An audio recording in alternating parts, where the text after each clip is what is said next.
Hello my YouTube family. तो कैसे हो? आई होप गाइज आप ठीक होंगे। गाइज इथिकल हैकिंग की ये हमारी सेकंड वीडियो है। फर्स्ट वीडियो ऑलरेडी हम अपने चैनल पर अपलोड कर चुके हैं। अगर आपको वो वीडियो देखनी है तो आप वीडियो के आई कार्ड पर या फिर वीडियो के डिस्क्रिप्शन में जाकर उस वीडियो को चेकआउट कर सकते हो। उस वीडियो में हमने काफ़ी ज़्यादा इंपॉर्टेंट टॉपिक्स कवर किए थे। तो गाइज इस वीडियो का दिन स्टार्ट बिना किसी के डिले के। तो guys my name is Suraj and you watching my channel official Suraj Raj. तो गाइस सबसे पहले हम बात करते हैं इन्फोसेक। यानी इन्फोसेक है क्या? इन्फोसेक का मतलब होता है इन्फॉर्मेशन सिक्योरिटी। और हाँ गाइस, इन्फोसेक समझने से पहले हम बात करते हैं इन्फॉर्मेशन और डाटा में क्या डिफरेंस होता है। गाइस 95% लोग कहते हैं इन्फॉर्मेशन और डाटा दोनों एक ही चीज़ है। तो गाइस ऐसा नहीं है, इन्फॉर्मेशन अलग है और देन डाटा अलग है। जी हाँ दोस्तों, डाटा और इन्फॉर्मेशन दोनों में ज़मीन आसमान का फ़र्क है। डाटा का कोई मीन्स नहीं होता, यानी डाटा कुछ भी अट्रम पट्रम हो सकता है, यानी उसका कोई मतलब नहीं निकलता डाटा का, वो कहलाता है डाटा। और जो सिंपली डाटा से मिलकर बनता है वो होती इन्फॉर्मेशन। अगर आपको अभी नहीं समझ में आए तो कोई बात नहीं, मैं आपको एग्जांपल से समझाता हूँ।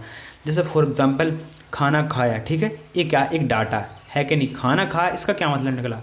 कुछ भी अट्टम पट्टम, कोई मतलब तो नहीं निकला, यानी कोई इसका मीन्स नहीं निकला, कुछ भी मैंने बोल दिया खाना खाया। लेकिन मैं इसको यही बोल दूं कि मैंने खाना खाया और खाने के साथ मैंने ये सब्ज़ी खाई, मतलब मैंने ये भी बोल दिया कि मैंने खाना खाया और खाने में मैंने ये सब्ज़ी खाई। तो गाइस वो बन जाती इन्फॉर्मेशन। यानी डाटा किसी भी चीज़ का बिगड़ा हुआ रूप होता है, यानी जिसका कोई मीन्स नहीं निकलता, जो अट्टम पट्टम हमने कुछ भी बोल दिया वो होता है डाटा। ठीक है, तो मैंने बोल दिया था कि खाना खाया, लेकिन इसमें कोई मतलब तो निकला नहीं है कि किसने खाना खाया और देन क्यों खाया और देन क्या खाया। ठीक है, लेकिन मैंने बोला था मैंने खाना खाया और देन साथ में मैंने ये भी सब्जी खाया, तो उसकी एक इन्फॉर्मेशन बन गई। जी हाँ दोस्तों, तो गाइस इन्फॉर्मेशन अलग होती है और देन डाटा अलग होता है। और हाँ गाइस, कोई ये भी बोलता है जो इन्फोसेक होता है, यानी इन्फॉर्मेशन सिक्योरिटी और साइबर सिक्योरिटी दोनों एक ही चीज़ होती है। तो गाइस ऐसा नहीं है। गाइस इन्फोसेक यानी इन्फॉर्मेशन सिक्योरिटी अलग होती है और साइबर सिक्योरिटी अलग होती है। साइबर सिक्योरिटी इन्फॉर्मेशन सिक्योरिटी का एक पार्ट होता है। जी हाँ दोस्तों, इन्फॉर्मेशन सिक्योरिटी बहुत ब्रॉड टर्म होता है, यानी बहुत बड़ा होता है। गाइस वो अलग ही लेवल का होता है।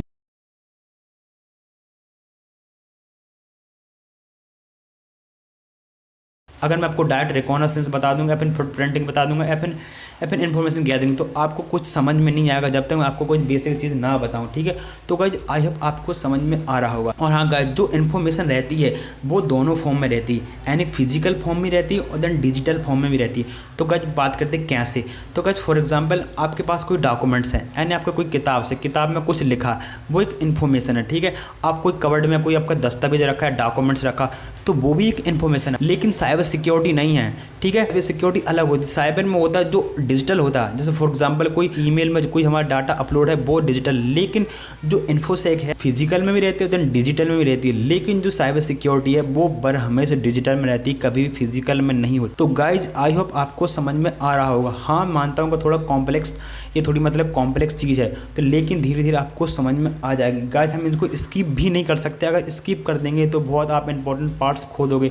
तो गाइज हम साथ में लेके चल रहे हैं, तो आई होप आपको पता चल गया होगा, यानी आपको इन्फॉर्मेशन सिक्योरिटी के बारे में पता चल गया होगा और साइबर सिक्योरिटी के बारे में पता चल गया, यानी दोनों में क्या डिफरेंस है इन्फॉर्मेशन सिक्योरिटी और देन साइबर सिक्योरिटी में। और हाँ गाइज, आपको डाटा और आपको इन्फॉर्मेशन में अंतर आपको पता चल गया होगा।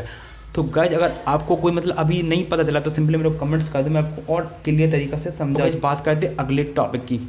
तो गाइज बात करते हैं what is information security threats. जी हाँ दोस्तों, तो सबसे पहले बात करें थ्रेट्स का मतलब क्या होता है। थ्रेट्स का मीन्स होता है जो हमारे लिए कोई चीज़ खतरा है या फिर डेंजर, वो कहलाता है थ्रेट्स।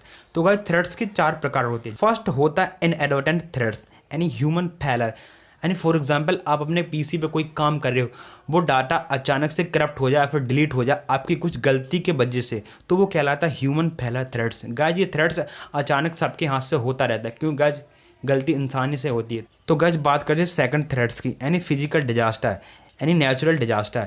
अब फॉर एग्जांपल कोई भी नेचुरल डिजास्टर आ गया, चाहे अर्थक्वेक हो सकता है या फिर कोई मतलब कह लो चाहे सुनामी हो गया, चाहे बाढ़ हो गया, कुछ भी मतलब जो फिजिकल होता है वो फिजिकल डिजास्टर कहलाता है। वो भी थ्रेट्स होता है क्योंकि वो इंसान के लिए थ्रेट्स तो है। तो गाइज बात करें थर्ड, यानी टेक्निकल फेलर।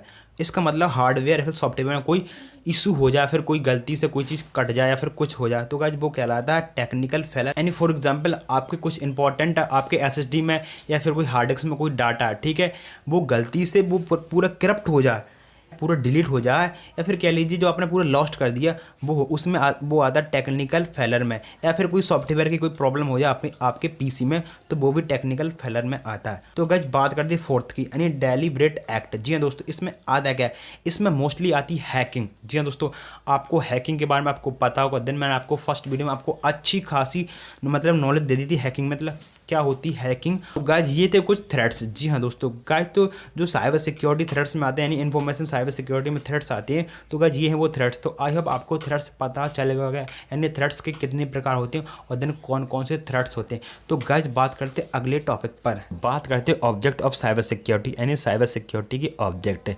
तो सबसे पहले हम बात करते हैं हमको साइबर सिक्योरिटी का ऑब्जेक्ट हमको क्यों पढ़ना चाहिए, हमको क्यों आना चाहिए। तो जो आपका डाटा, आप अपने डाटा को कैसे प्रोटेक्ट करते हो, जी हाँ दोस्तों, उसी के लिए हमको पढ़ना चाहिए। हमको डाटा को प्रोटेक्ट करने के लिए हमको क्या क्या हमको टर्म्स यूज करने चाहिए, एंड हमको कौन कौन से ऑब्जेक्ट पता होना चाहिए जिसकी वजह से हम अपने डाटा को प्रोटेक्ट कर सकें। तो गाइज वैसे तो बहुत होते हैं मतलब ऑब्जेक्ट साइबर सिक्योरिटी के, लेकिन हम कुछ मेनली ही बात करेंगे। तो गाइज फर्स्ट हो जाए कॉन्फिडेंशियलिटी।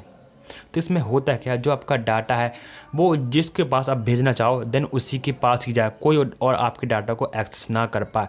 जैसे फॉर एग्जांपल आप ए पॉइंट से बी पॉइंट के पास डाटा भेजो तो उसी के पास जाए, ना कि कोई तीसरा बंदा उसको एक्सेस कर ले, देन उसी को बोलते हैं अनऑथराइज्ड पार्टी, यानी not telling to unauthorised party access. ठीक है, जो आपका डाटा है वो अनऑथराइज्ड पार्टी एक्सेस ना कर पाए।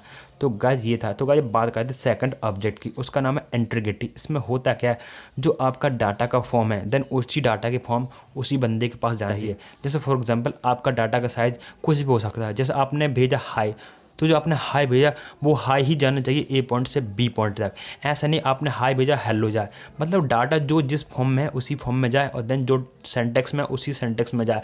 आपका डाटा किसी भी मतलब फॉर्म में हो सकता है, या तो टेक्स्ट के फॉर्म में हो सकता है या फिर कोई डॉक्यूमेंट्स के फॉर्म में हो सकता है। तो गाइस इसमें सिंपली होता है जिस फॉर्म में आप डाटा भेजो उसी फॉर्म में आपका डाटा जाना चाहिए, यानी completed and accuracy of data. तो बात करते हैं थर्ड, यानी अवेलेबिलिटीज़। तो अवेलेबिलिटीज़ में आप खुद चेक करना पड़ता है, जो हम सिंपली डाटा भेज रहे हैं जितने MB का उतनी MB का जाए। अगर वो कम MB का जाएगा तो वो डाटा एक्सेस ही नहीं होगा, वो डाटा खोल नहीं पाएगा। तो गाइस यही होता है अवेलेबिलिटीज़। तो आई होप आपको समझ में आ रहा होगा, यानी when needed data is availability. ठीक है, जितनी डाटा की उसकी ज़रूरत है उतनी डाटा उसके पास जाए। ठीक है, जब वो सेंड होए, ऐसा नहीं आप भेजो 10 GB को जाए 5 GB को। तो गाइस ऐसा नहीं हो सकता, जितनी GB का या फिर जितनी MB का आप भेजो उतनी MB के पास उसके पास जाना चाहिए। तो गाइस बात करते हैं फोर्थ पॉइंट की, यानी नो रिप्रोडक्शन। इसमें होता क्या है, इसमें ये होता है सिंपली जिस बंदे के पास आप डाटा भेज रहे हैं, ठीक है, उस बंदे के पास एक ऑथेंटिकेट होना चाहिए, यानी बता होना चाहिए कि जो हमने सिंपली डाटा भेजा वो आपके पास आ गया, यानी एक्सेप्ट करे। अगर मैं आपको सिंपल शब्द में कहूँ तो मतलब हमने ए से बी के पास डाटा भेजा, ठीक है, लेकिन ए वाला या फिर बी वाला मुकर जाए कि भाई आपने डाटा हमारे पास नहीं भेजा, ठीक है, तो आप उसके पास दिखाने के लिए मतलब सबूत के तौर पे आपके पास कोई चीज़ होनी चाहिए। जैसे फॉर एग्जांपल हमने कोई पेमेंट करते हैं ऑनलाइन, तो हमारे बाकायदा उसमें लिख जाती है पेमेंट सक्सेसफुल, ठीक है, उसका जिसके पास हम भेजते हैं उसकी कुछ कॉन्टैक्ट डिटेल्स वहाँ पर आ जाती है, ठीक है। तो इन फ्यूचर में वो बंदा अगर मुकरेगा कि भाई आपने नहीं भेजा, तो हम उसको वो दिखा सकते हैं कि भाई आप देख लो ये हमने आपके पास भेजा, ठीक है। तो देन इसी प्रकार होना चाहिए। तो वो आपकी जवाबदारी, आपको पता होना चाहिए आपको डाटा भेज रहे हो तो वो किस फॉर्म मतलब वो डाटा कैसे आपके पास मतलब शो करे या नहीं करे, ठीक है। तो इसमें होता है नॉन रिप्रोडक्शन। तो गाइस बात करते हैं फिफ्थ, यानी ऑथेंटिसिटी। इसमें होता क्या है, यानी इसमें जो ये ऑथेंटिसिटी है देन फर्स्ट वाले से देन मैच करता है। जी हाँ दोस्तों, कॉन्फिडेंशियलिटी से थोड़ा मैच करता है, लेकिन इसमें थोड़ा फ़र्क होता है। इसमें होता है क्या, जो ऑथेंटिसिटी हो इसमें एक ऑथेंटिकेट होना चाहिए, यानी जो आप डाटा भेज रहे हो वो आप वही हो कि नहीं हो, और देन आप जिसको डाटा भेज रहे हो वो भी वही है या नहीं है।